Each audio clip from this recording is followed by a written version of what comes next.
La svolta positiva forse questa sera. La soluzione all'emergenza rifiuti che in questi giorni sta investendo anche la provincia di Agrigento potrebbe essere trovata nel vertice di Palermo, al Dipartimento Rifiuti della Regione, con i 19 sindaci del lato GES Agrigento 2 ed il commissario liquidatore della società Teresa Restivo. È l'auspicio degli operatori ecologici da 3 mesi senza stipendio, del raggruppamento di imprese che ha in affidamento il servizio ed oramai al collasso finanziario, ma lo sperano anche gli stessi sindaci. Le città sono in piena emergenza igienico-sanitaria. I numerosi incendi di rifiuti e cassonetti sono causa di inquinamento ambientale e atmosferico e l'emissione di sostanze nocive come la diossina possono inoltre provocare conseguenze per l'organismo anche attraverso l'assunzione di alimenti contaminati. Il commissario regionale per l'emergenza rifiuti, Domenico Michelon, è intanto pronto a precettare gli operatori ecologici in sciopero da una decina di giorni e potrebbe anche procedere ad affidare la rimozione delle montagne di spazzatura ad altre imprese.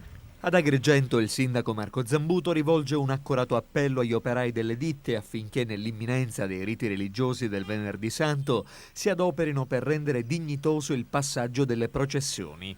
Zambuto esorta i lavoratori, pur non tradendo la loro legittima battaglia, a pulire almeno le strade principali della città per fare in modo che i simulacri di Cristo e dell'Addolorata non passino tra i cumuli di rifiuti. Noi abbiamo fatto tutti gli sforzi, mettendo 5 milioni di euro come Ator Rifiuti. Abbiamo fatto tutti gli sforzi, nonostante come sindaci, come Agrigento siamo con le mani legate, perché che ne dica un avvocato che si candida e che dovrebbe non fare demagogia ma affrontare i problemi veramente, praticamente i 10 milioni di euro di debiti che sono attribuiti al Comune di Agrigento non sono altro che le bollette dei cittadini che non hanno pagato. Anche queste bollette noi abbiamo dato al lato rifiuti, per cui noi al lato rifiuti abbiamo dato tutte le bollette, tutti i ruoli, tutto il servizio.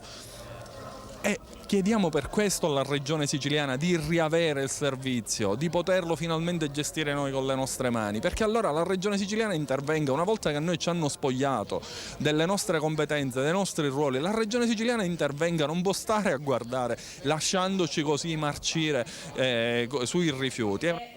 E sarà una Pasqua sicuramente più serena per i 26 lavoratori precari del comune di Agrigento che hanno ricevuto rassicurazioni riguardo la proroga per altri 5 anni dei contratti in scadenza il prossimo 30 aprile. In una nota l'assessorato regionale al lavoro ha espresso parere favorevole alla documentazione trasmessa dal comune di Agrigento, ma si potrà procedere solo dopo l'approvazione del bilancio regionale. L'auspicio, afferma il sindaco Marco Zambuto, è che la politica metta al primo punto la risoluzione definitiva del problema occupazionale dei tanti lavoratori divenuti essenziali negli enti locali siciliani.